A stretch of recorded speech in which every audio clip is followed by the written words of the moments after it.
생명의 생가 이영훈 목사입니다. 민수기서를 묵상해오죠. 68번째 시간입니다. 26장 42절에서 56절까지 단지파, 아셀지파, 납달리지파의 기수와 인구조사 결과입니다.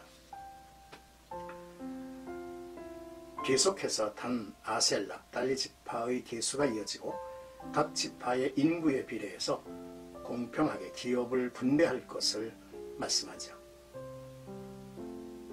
오늘의 단락을 다음 사항을 이제 묵상하면서 읽기를 권합니다. 첫째, 신앙생활의 지혜는 주의 성전과 항상 가까이 해야 한다는 것이죠. 둘째, 한 여성의 신앙이 가문을 빛내는 경우가 있음을 주목합니다. 셋째, 성도가 세상과 동거함의 위험이 얼마나 큰 것임을 알아야 하죠. 성도들의 삶은 유혹의 위험이 있습니다.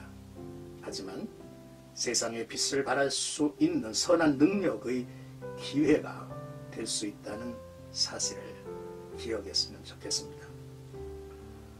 그리고 하나님께서 이스라엘 12지파에게 기업을 나눌 때에 두 가지 원리를 기본으로 삼게 하셨습니다.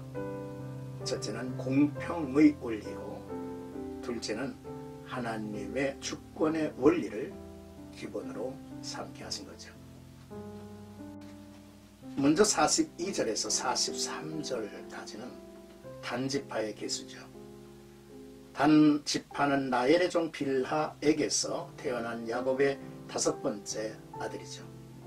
가나안 정복 시 최북방 지역을 소유하게 되었습니다. 하지만 안타깝게도 사사시대에 제일 먼저 우상 숭배를 시작한 지파이기도 하죠.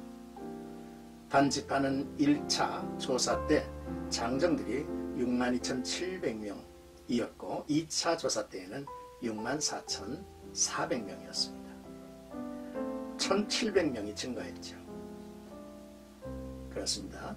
신앙생활의 지혜는 주의 성전과 항상 가까이 해야 한다는 교훈을 우리가 얻어야 하겠습니다. 이제 44절에서 47절까지는 아셀 지파의 계수죠. 아셀은 레아의 여종 실바에게서 태어난 야곱의 8번째 아들입니다. 가나안 정착 시 야곱의 축복 선언과 모세의 예언을 따라서 지중해 해변의 가장 기름진 땅을 배정받습니다. 아셀 지파는 1차 조사 때에 41,500명, 2차 조사 때에는 53,400명으로 11,900명이 증가했습니다. 늘 성전에 머물며 살던 여선지자 안나가 어린 예수를 만나 하나님께 영광을 돌린 이야기는 가문을 빛나게 하죠. 연약한 여인의 신앙이 한 가정과 가문을 구원해낸 간증들이 주님의 몸된 교회 안에서는 참 많죠. 끝으로 48절에서 50절까지는 납달리 지파의 계수입니다.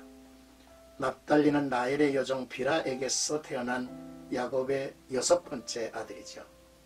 가나안 정착 시 갈릴리 호수 서안과 요단강 상류 서북쪽에 정착합니다. 원주민들과 함께 동거해서 쉽게 우상 숭배에 빠지기도 했죠. 납달리 지파는 1차 53,400명, 2차 45,400명으로 8,000명이 감소했습니다. 성도가 세상과 동거함의 위험이 얼마나 큰 것임을 알게 하죠. 성도들의 삶은 유혹의 위험이 있습니다. 그러나 도리어 세상의 빛을 발하는 선한 능력의 기회가 될 수도 있다는 사실을 우리는 주목하죠. 51절에서 56절까지는 공정한 분배입니다. 12지파에 속한 장정들의 제2차 인구조사를 마친 결과 총 60만 0,730명으로 집계됐습니다. 이 결과는 38년 전 성막 봉헌 후 1차 인구조사 때에 비하면 1820명이 감소한 수치죠. 1차 조사 때에 60만 명이 가데스 바네아의 큰 범죄 때문에 여호수아와 갈렙을 제외하고 모두 광야에서 죽었지만 가나안 정복을 위해 필요한 군사 60만 명이 유지될 수 있었던 것은 온전히 하나님의 철저한 계획하에 이루어진 결과가 아닌가 싶죠. 이 결과에 따라서 하나님께서는 모세에게 인구수에 따라 땅을 분배할 것과 각 지파가 차지할 땅을 제비뽑기로 결정하여 각 지파별로 발생될 분쟁을 미리 예방했습니다. 하나님은 이스라엘 12지파에게 땅을 분별하실 때에 두 가지 원리를 적용하게 하신 것입니다. 첫째는 공평의 원리와 둘째는 하나님의 주권적 원리입니다. 사랑하는 생각가지고 여러분, 신앙생활의 지혜는 주의 성전과 가까이 있는 것이죠. 또한 한 여성의 신앙이 가문을 빛내는 경우가 있음을 보았습니다. 그리고 성도가 세상과 동거함이 얼마나 위험스러운 것인가를 보게 하셨고, 성도들의 삶은 유혹의 위험이 있지만은 도리어 세상의 빛을 발하는 선한 능력의 기회로 삼아야 한다는 것입니다. 하나님은 공평하신 분이십니다. 또한 하나님은 자기의 주권적 원리를 늘 우리로 하여금 기본으로 삼게 하셨다는 것이죠. 하나님께서 인구수에 비례하여 토지를 나누어주는 공정한 분배 원칙을 지킴으로 다툼의 요소를 제거하신 반면 제비뽑기를 통해서 하나님은 자신의 주권을 확실하게 보여주셨습니다.